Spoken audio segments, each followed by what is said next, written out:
Okay, everyone, our second session is about to start, so please take your seats. Please also don't sit in the back, come to the front so that it feels a bit nicer.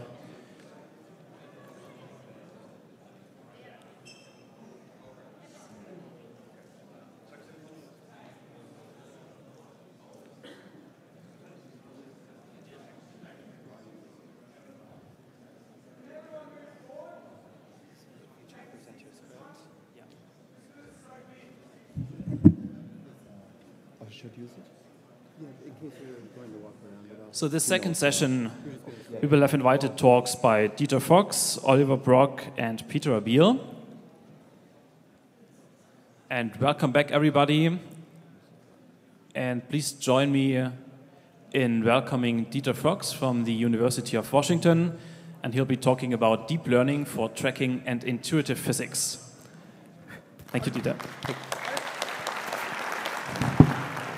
I just want to remind everyone that heckling is welcome. Please ask questions in the middle of the talk. If we can make this interactive. If you don't agree, you know, what I just saw before that deep learning was could pretty much do everything just to get things fired up. If you don't believe so, please yell out through the middle of the talk. So you don't have to wait for question time. Okay, does it? Yeah, seems to work. I heard there are some skeptics in deep learning here, so I refuse to take any comments from them during the talk. No way. Yeah, so I'll talk about some work we've done in deep learning in the last in the last 2 years or so, where the first part is on tracking, which gives you also, I think, some idea why we moved into some of the deep learning research here that got us kind of started, and then some recent direction into what we call intuitive physics, where you heard already 2 talks in the short paper session, one on tracking liquids and the other one on rigid motion, modeling rigid motion through deep learning. So again, the first part will be lessons learned from object tracking, or what got us involved in deep learning, and then more about intuitive physics.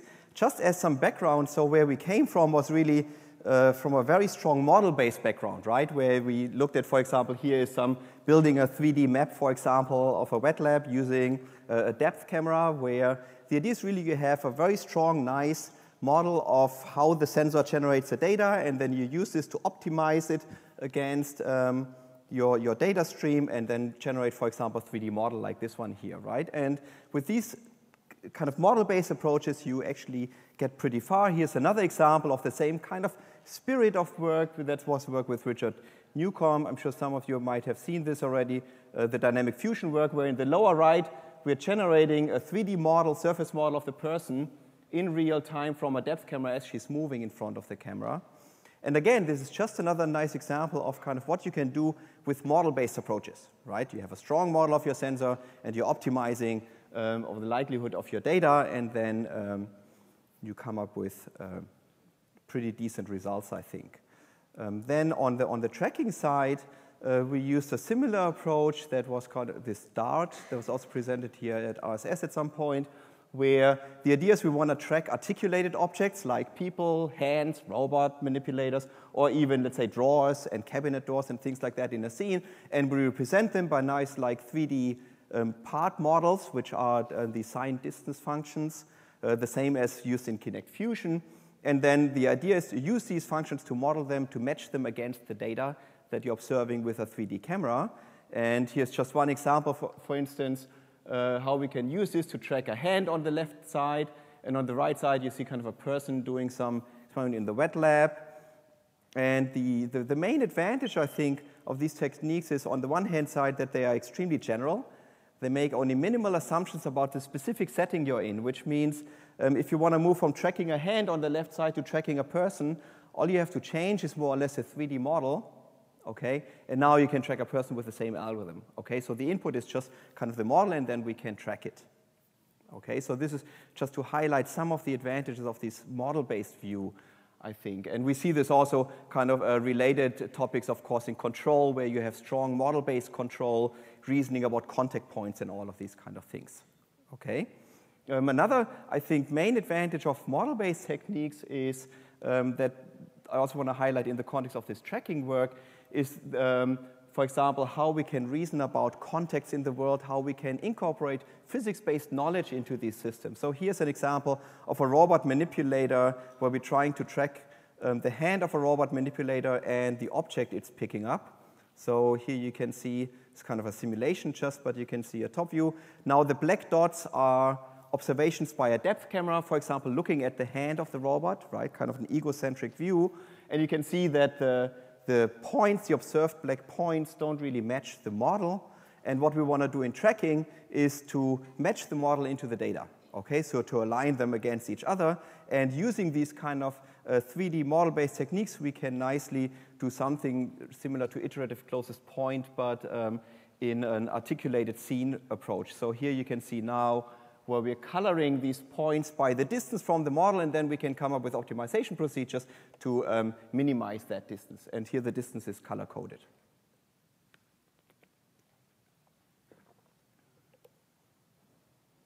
And these techniques actually are very robust if you have a very good initialization for them. Okay? All these approaches just work for local tracking, okay? Because actually the dimensionality of the search space is pretty high. So it's the number of joints in your model. So often if you track a human body or so, you might have 40 degrees of freedom. Okay? So you can only track these things locally. Another example of what we can do with these techniques is then, for example, if you have touch sensors in the fingers of the robot, like these two black dots indicate that the robot measures that it's touching the object, okay, but it's occluded from the view. So we can also incorporate that into our optimization procedure. Okay, and we can now make sure that the estimate is consistent with the touch sensor information, meaning that the fingers should actually be in touch with the object. And another thing we can do is, you can see these two fingers are actually kind of penetrating each other. That's another physical constraint we can take care of. It's another physical constraint where we can detect these inconsistencies between these two fingers and also optimize for that in our point cloud estimation. Okay, you'll see that here and in the end, we're doing this optimization over all these physical constraints and how we match the model against the data with one single optimization, right? So these are not kind of things we do separately from each other. It's just one nice optimization. So here's now an application, for example, on a robot manipulation task where this is a collaboration with DLR in Germany, where the robot is tracking its own hands with the depth camera and also tracking the block as it's manipulating it. So we can do pretty fine-grained manipulation here. And the advantage is, again, we can take all these physical constraints into account. We can model them very nicely. So at some point, we realized that there are some limitations to this model-based reasoning here, right? So on the one hand, the main limitations from my perspective is really that they just, if you think it from an optimization perspective, they're just working in some kind of local basin of attraction, right? Which means you need your tracker to be initialized with a reasonably good pose of the hand so that you can really match it against the data. So you need an initialization. During tracking, the main idea is if you track at 30 frames a second, the motion between frames is small enough so that you can initialize with the previous frame. And that works pretty well. But as soon as you lose track, you kind of can't really recover from that tracking failure, okay? So these kind of systems are, no matter how hard you try, I think they're actually pretty brittle and not as robust as we would like them to be. And at the same time, we always say that these model-based are really good at estimating uncertainty and all that. We can talk about that some more, but I think actually estimating the quality and the accuracy and uncertainty is not quite as simple as you might think, where you just say, oh, I'll just take the distance of my individual points from my model, and that gives me an estimate for how uncertain I am. That doesn't really work that well in these contexts. So at that point, and we were always aware when we were doing this work, that at some point we need to deal with the initialization problem, right? Like if you have a model of a person and you have a depth map, how do you initialize that model into the depth map? And it was pretty clear that you cannot do this just by brute force optimization over, let's say, a 40-dimensional search space, okay? So, and this is where and we always felt like, okay, all the deep learning stuff, we don't really need to care about it because it doesn't affect our kind of work, and in robotics we don't need to care about that. But then we saw this work, the one paper that really turned me into someone, a cautious believer, enthusiast, or whatever you want to call it. That's a work by Thompson from LeCun's group. They had a SIGGRAPH paper where they did hand tracking with a deep neural network. And the idea is very simple. You train a network to detect, let's say, predefined points on a hand. Okay? So the input is a raw depth map, and then you train a network to generate you kind of a heat map over where that point is in the depth image. And then once you have detected these points, you can use, for example, a skeletal model and match it against these detected points. That's what they did, and they did a technique called particle swarm optimization. That's not really important here. The main trick they used is to get the labeled training data, because as we know for deep learning, a lot of that stuff you need well-labeled training data. What they did is they generated a data set where they observed the human hand from 3 different viewpoints with depth cameras so that you don't have too much occlusion. And then they used a model-based technique, particle swarm optimization, jointly on these 3 views to match a model into the data. So now they had 70,000 frames for which they had a model-based technique tracking through the data, which means they can automatically, of course, label all the different points in the training data. And now what you do is you just train a neural network that takes as input a depth map and gives you as output an estimate for where, for example, the tip of the thumb is and stuff like that. So when we saw that, I realized like there's really something behind that. And I felt like there's a risk that if you just stick to the pure model-based side, especially at least in this tracking context, that someone is just going to throw a big data set at it and a neural network, and they're just going to blow you out of the water. So here's our version of this that's a bit more advanced than the one I previously showed you, this stuff that Daniel Gordon did, where, again, the idea is actually pretty simple. You get an input depth map, and you train a neural network that first gives you a hand bounding box, so it kind of regresses to a 4D space where you say the 2D pose of the center of the bounding box and then the height and width of the bounding box. And then you take that to crop it out, so now you have a depth map just of the hand area. Oh, on my screen now I see the wireless coming up. And then you train another neural network that now you train to detect certain points on the hand. And in our case, we're not only detecting these 2D points on the hand, but we're also regressing to the depth of how far that point is away from the camera. Now, you might say that's a trivial task because we have a depth map, and in this case, it would actually be a trivial task. But if you see the hand from the side, then predicting from your viewpoint where my thumb is, right, is not as trivial because the depth is not the depth map itself. Okay? So here's some example on the tracking result that we are getting. Here you see the input. This is the network that generates the bounding box. And here now then you see the network generating these detected hand parts. And there's no temporal information in here at all, so which means this is just taking the input frame from scratch and estimating where these hand points are. And I just felt it's surprisingly robust, at least in this regime of where your test data is similar enough to the training data. Okay? And again, what I found pretty fascinating is that the network actually learns, you can't see it here that well, to really reason, it has somehow internalized also a model of the hand. Because again, if you look at my hand here, the network actually predicts that the thumb is at the right pose when you look at it from the side. Okay, so it's not just using the raw depth information. So there's quite some complex reasoning going on. Yeah, John. If you just threw the hand out of the field of view and threw it back in, what would happen to this? Like, oh, again, this is totally static? it's totally, it's just using a single image. So you throw it out and you bring it back in. As soon as it's in, it's going to track again. Do we need to track anymore? Detect? No, the thing is, yes, okay. Getting there. One thing, of course, the simple thing you can do now is you can see this here on the right. You take those detected points and just match your model into those points, and now you have kind of a combination of a you can have a combination of a model-based and a depth-based tracker. Okay? And now you could imagine that you can use also the model to feed in physical constraints again and re-optimize.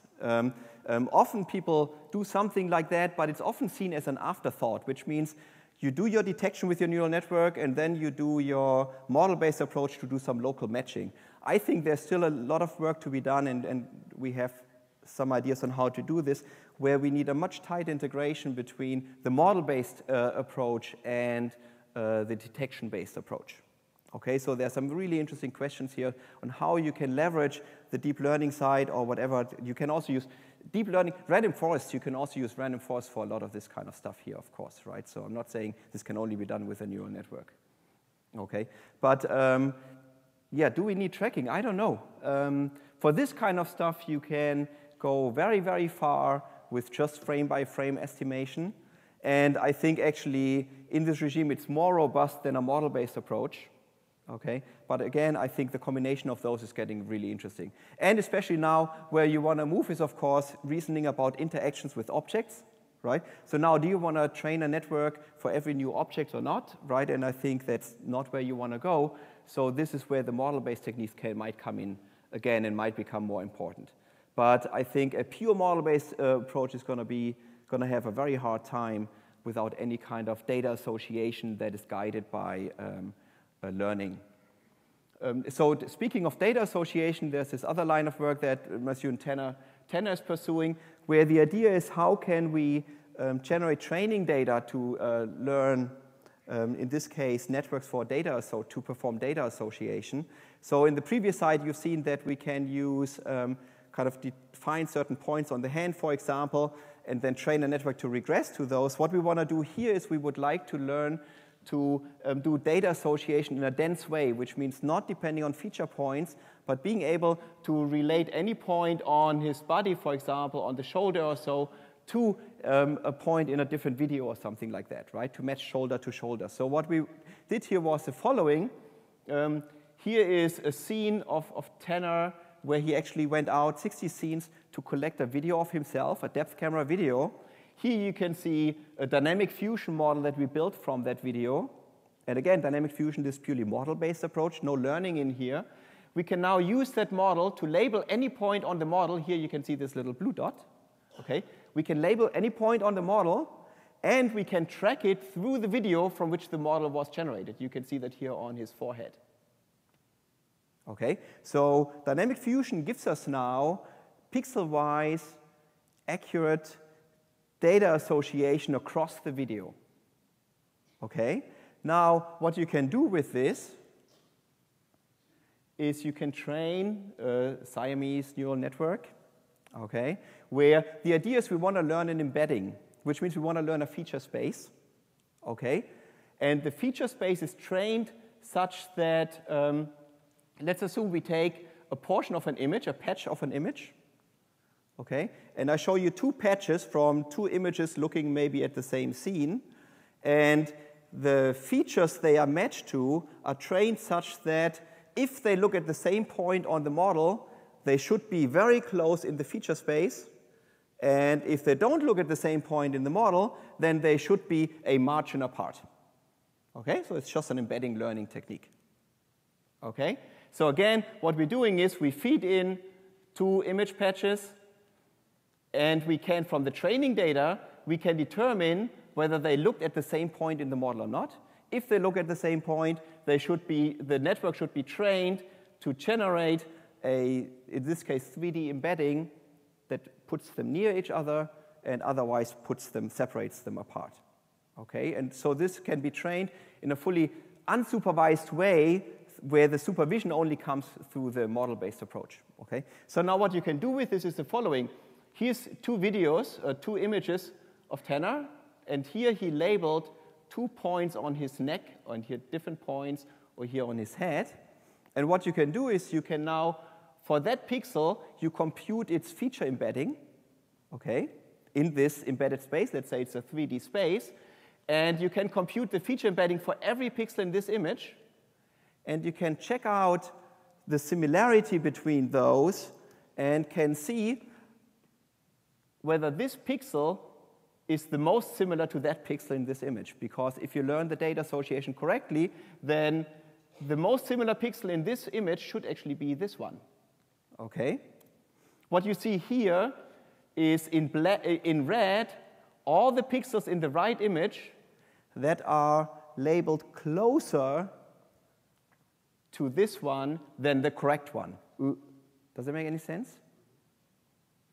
Yeah? So you want to have a small number of those red pixels here. So for example, what you can do is if you use SIFT, you can do a SIFT embedding, which means for every pixel, you compute the SIFT descriptor, and then you do a distance in SIFT descriptor space. Okay? And here that means all these red dots in SIFT descriptor space are more similar to this one than actually the correct one. Okay? And with our trained embedding, we're getting, in this context at least, a much more discriminative example. And I'm showing you, wait, as a caveat, I'm showing you an example that actually looks better than the average, let's say. And you can also, you could do AlexNet features, and then you also get an embedding that's not as good. Okay?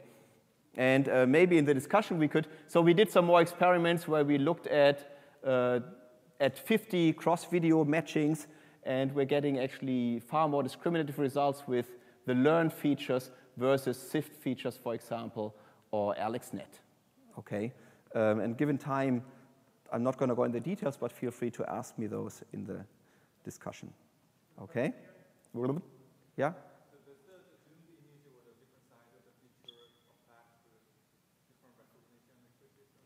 Different size of the feature? Oh, in this case, we didn't do any manual zooming in. The feature input space was just a fixed patch of the image. Okay, and the pixel that we wanted to embed was the center of that patch. And the patches are actually, it's not a small patch, so the patches are actually, I think, like 100 by 100 pixels. Because, for example, to label the shoulder, you need more of the context of the person. Right? And the interesting thing is also that you'll see here that the embedding also is actually invariant to what kind of clothes you're wearing. So it can detect the shoulder independent of which color shirt you're wearing. Okay? And we're doing this only in color space. So what you see here, on the left, we can take a dynamic fusion model and color all the vertices by the embedding that they get in this feature space. Here is another image, and we can also compute the embedding here. And we can use this embedding now to do data association between a model and a new image, for example, that we're getting. Okay? So in this case, again, the color is the 3D embedded point. And the more similar the color between those is, then we kind of try to match them doing data association. So what you can do with this now is the following. You can take a model from one scene and compute data association with that image, and now match that model into the scene on the right. Okay? And again, the features are trained solidly based on those dynamic fusion videos. So there's no manual feature labeling or anything like that involved here. And you can see it's very invariant to lighting conditions, right? So this is, and even the clothing, okay? And the initial matching is done solidly based on color. So it's pretty robust with respect to to lighting and things like that, yeah. So are all backgrounds available in the training, or do you have new background in the... Oh, in this case, so this was tested on left-out videos. So it's different videos we're testing on, but it's the same person, okay? And we can also do this as a very similar setting. We can also do this, for example, here's the simulated data. This is a depth scan. This is a model. And if we can do, through these learned feature embeddings, if we can do data association, then we can also, for example, of course, match these kind of models into the data. Okay. This is, again, a combination of using the deep learning to give us a data association and then using the model kind of to match into the data. Okay, so here's just kind of to summary what we kind of learned from the tracking domain. My feeling is, so when it comes to generality, of course, the model-based approach is nice because it's very general. It doesn't kind of overfit to a specific scenario. And the deep learning, it's only good, of course, in the trained regime, and it's super easy to overfit. So if you've done work on deep learning, you will, I'm sure, I hope you will agree with me that they are masters at overfitting to whatever kind of signal you give them in your training data. With respect to robustness, actually I think that the deep learning, again, in the trained regime is significantly more robust than these model-based approaches. Failure detection is, of course, better with model-based approaches, right? You can see when you're losing track, but it's not quite as easy as people might think if you look at the details.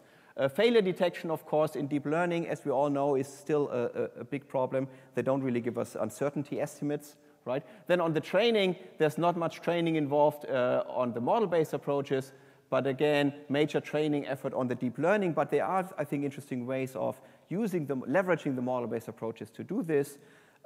Reasoning about physics, context, physics-based models. They can be explicitly models, of course, in these approaches, but if you do deep learning, then you would have to learn kind of the physics, right? And of course, efficiency. They are actually very efficient once they are trained. So now I want to talk about some other aspects.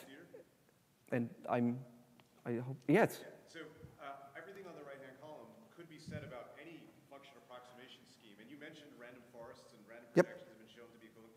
Is there something special about networks of sigmoids that gives us more power than any other hyperparametric function? I think let's talk about that maybe after the next part. I think from my perspective, the main advantage really of the deep learning network is just the flexibility they give you in modeling different aspects. And I'll give you maybe one example. Otherwise, I see them as, as you say, just a extremely capable machine learning technique that we should have in our toolbox.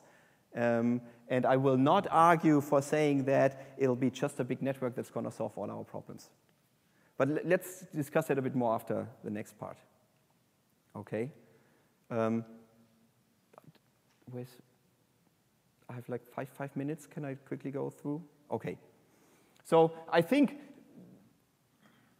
especially the skeptics will very much agree with me that, and as you see, I'm kind of partially still also a skeptic, of course, is that many of the deep learning successes that we're seeing right now are really kind of overfitting, right? So it seems like whenever you have a task where you can collect a lot of training data and where you are kind of, which is specified by kind of having a training set and a test set, deep learning is just extremely, extremely good, right? And we'll see very, very impressive results. But the question is often how well do they generalize, right? So what we ask ourselves is now, the question is, what are the kind of tasks in robotics that we feel like that have this notion of really being generalizable across many, many different tasks, right? Where you're not overfitting to a specific object or where you're not overfitting to, let's say, a certain kind of feature or something like that. And that brought us to this notion of what we call kind of intuitive physics for robots. And just to put this in context, here's, for example, Julia Childs showing some of her cooking capabilities, right? And if we watch this, we have a clear understanding of what's going on, right? There's oil or liquids going into the flour here. We are really good reasoning about containers. We see the milk is now going down, and you don't have to be a PhD to do all this reasoning, right? Humans are really good at that, even without having a clear notion or a gravity node in their brain, right? Or when she's mixing things in liquids. Right? And these are the things, I guess, where pure model-based approaches might be in trouble. I'm not sure yet, right? But this is not clear where we can build actually really nice models for everything, right? We have physics-based simulations for this kind of stuff, but it's not clear how well you can really connect that to the perceptual space. And we humans seem to be extremely good at this, right? We know kind of exactly what she's doing. We even can feel like what it would feel like to do it ourselves.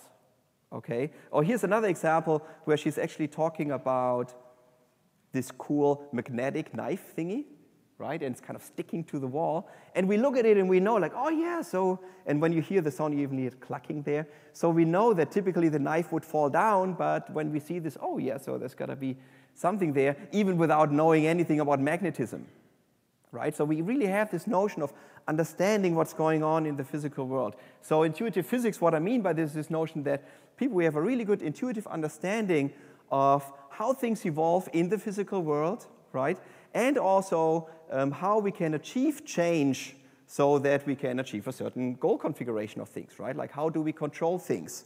Then also that, of course, these notions that we have are qualitatively clearly related to the real physics underlying the work. They're not as strong as these quantitative physics-based models we are talking about, but we have some reasoning like gravity, forces, friction, mass, object persistence. All of this is intuitively, somehow we do this, right, without explicitly reasoning about it.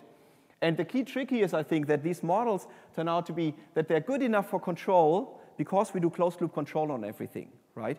So, which means they don't have to be super accurate in predicting long-term how an object moves, because while we're moving it, we're doing closed-loop control, and we can do closed-loop control because our perceptual system is really tightly connected to the physical world, okay? So can we learn something like that for robots, using deep learning, of course, right? Because if we can learn something like that, then we have a notion that's very general that should be applicable across a wide range of tasks, right? Here would be wait, sorry. Pardon? Oh, Ben. It takes a long time to train, and you use that for closed-loop control, but you can get automatic without that perception part of the feedback in your control, like sport, for instance, when you've got a ball pitched at you. A bit louder, please, so you can easily. Ball being pitched at you, ball to, you don't have the time to process that visually, and you don't get that feedback. I'm wondering where that fits into all this as well. If you don't get the feedback,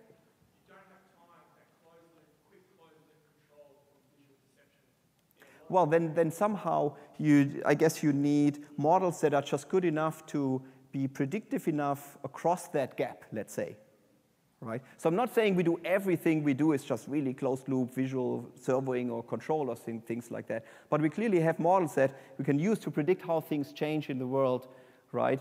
And these models are somehow informed and tightly coupled to perception. And by perception, I don't mean only, let's say, camera images or something like that, right? Any kind of touch feedback, force feedback, all this kind of stuff, okay? But this is very similar to, let's say, just learning embedded spaces, learning latent space models or things like that, where we say we have raw perceptual input, we encode it through some kind of bottleneck network where we do a progression over time, and where what we want to learn is something like an implicit physics space, right? Not these physics-based models. And I'm running out of time, but here's a pitch, for example, for some nice work that Martin Riedmiller did, where they learned kind of also from raw perceptual data kind of to control an arm. I'm not going to go into the details here, but they're using a related architecture, and I'm sure Peter Biel is going to give you many more cool examples of what they've done on the control side. Okay, and then just very briefly, so Arun, he talked about this using rigid objects on a table. So where the idea is, can we learn from raw depth camera data, for example? Could we learn how objects move over time, how when I put force on certain parts of the scene, how that affects the motion in the scene?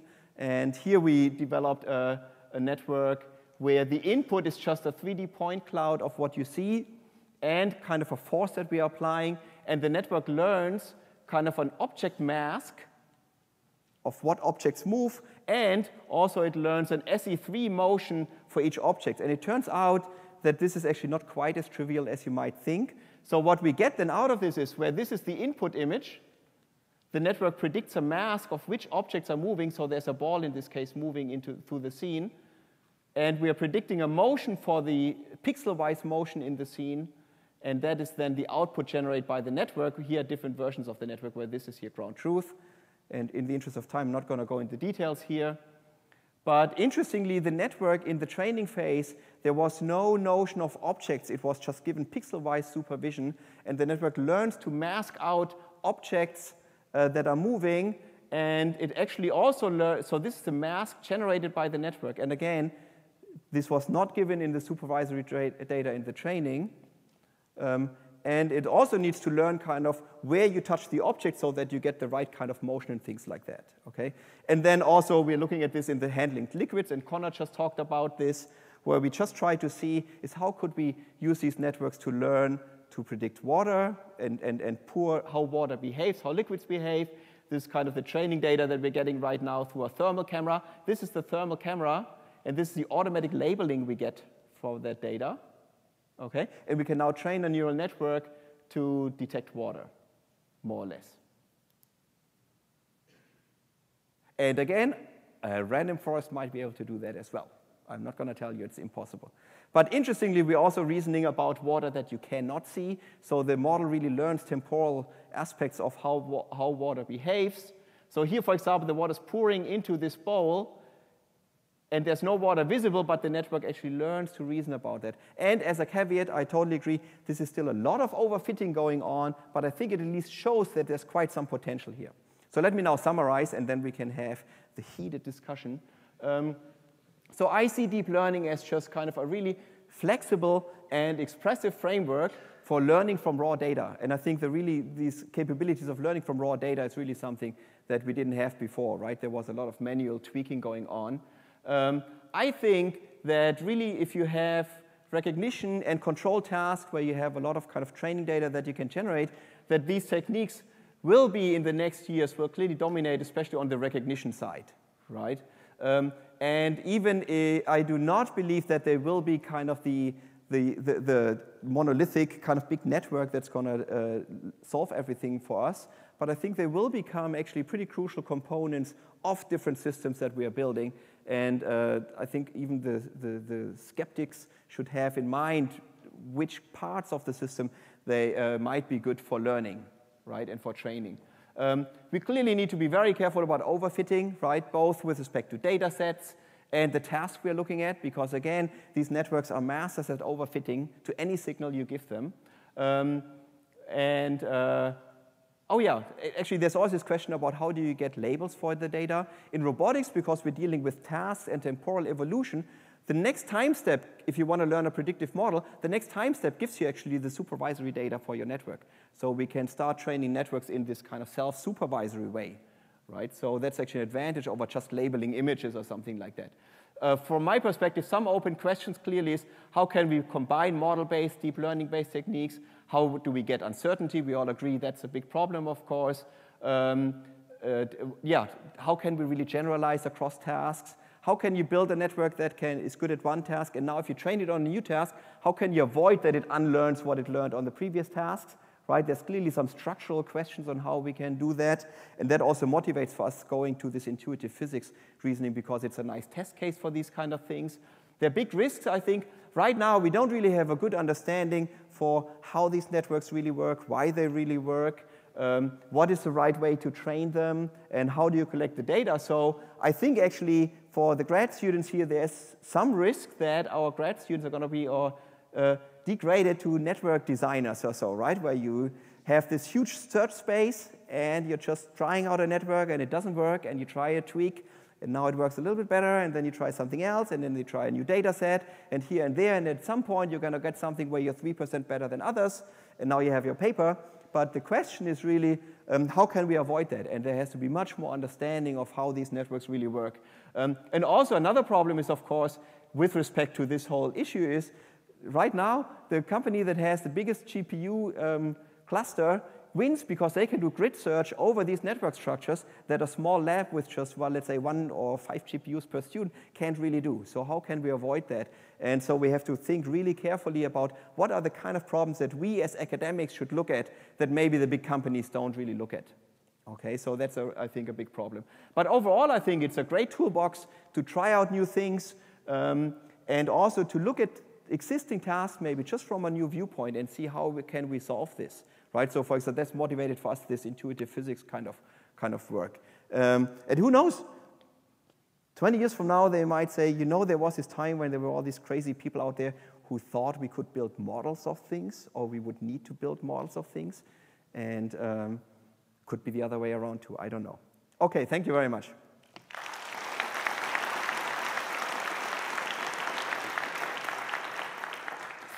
Thank you, Dieter. So I think while Oliver sets up his computer, we can have a question or two. Yeah. Yeah, please use the microphones. Dieter, the last slide was perfect. I wonder, so I've been using, thanks to Ken Goldberg, the term hyperparametric function approximation instead of deep learning. I know you hate it. What are these but here's things? the thing. So if you replace deep learning, if you plugged in function approximation everywhere, no, it's not deep function approximation. So is it really a risk that our grad students are going to be degraded because a function approximation, is that really what's going to happen? I think your risks actually go away and the problems go away if you actually just think about it as function approximation. Nobody would say that we don't understand function approximation in the way that you're saying. So I think that the work that goes into formulating the problem is actually the hard part. I don't think by just renaming it to some hyper thingy. Hyperparametric function approximation. At all, because the issue is still, even if you know that it's a function approximation problem, it's still a very, very hard problem. Oh, that's true, but recognizing you have a function approximation problem is often the hard part.